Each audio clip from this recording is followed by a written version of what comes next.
L'amour, le vrai, est toujours le plus fort.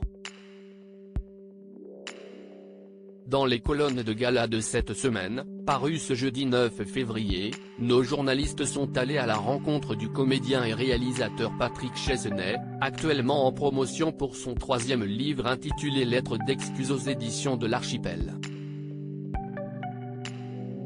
Celui qui s'est disputé dans le passé avec un célèbre chanteur adoré des Français a profité de cette rencontre pour se confier notamment sur ses expériences amoureuses et sur son approche de la séduction.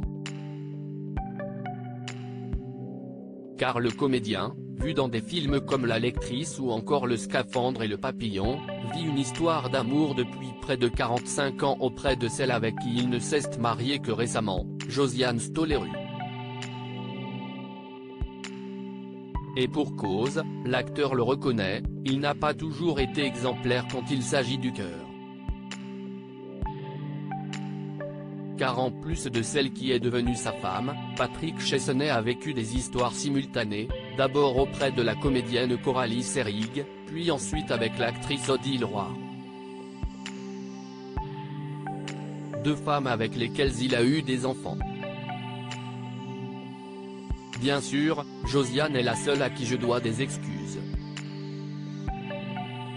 J'ai cherché à droite, à gauche et finalement ça a été l'élu, nous a-t-il confié, avant de couvrir celle-ci de compliments, elle est à part.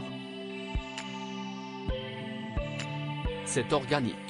Elle a le don de ne pas être atteinte par mes incartades. Elle a toujours su qu'elle était la femme de ma vie et que j'étais l'homme de sa vie.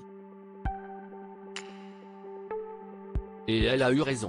On se comprend et puis elle a à peu près mon âge, et finalement c'est bien, à indiquer celui qui avait un drôle de surnom pour Valérie Bègue, désormais rangée auprès de celle qui sait être l'amour de sa vie. Patrick Chesney, Noir Enigma, qui est sa femme Josiane Stolleru. Patrick Chesney, ce deuil impossible dont il ne se remet pas. Autre événement qui a marqué la vie de Patrick Chesney, de manière beaucoup plus tragique, la perte de son fils, décédé à 20 ans en 2006 dans un accident de voiture.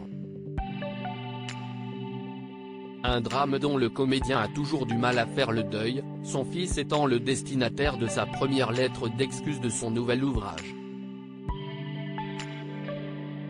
Une lettre qui a ému aux larmes Pascal Praud lorsqu'il a reçu l'artiste dans son émission, tant elle est poignante et évocatrice de la culpabilité que ressent le père.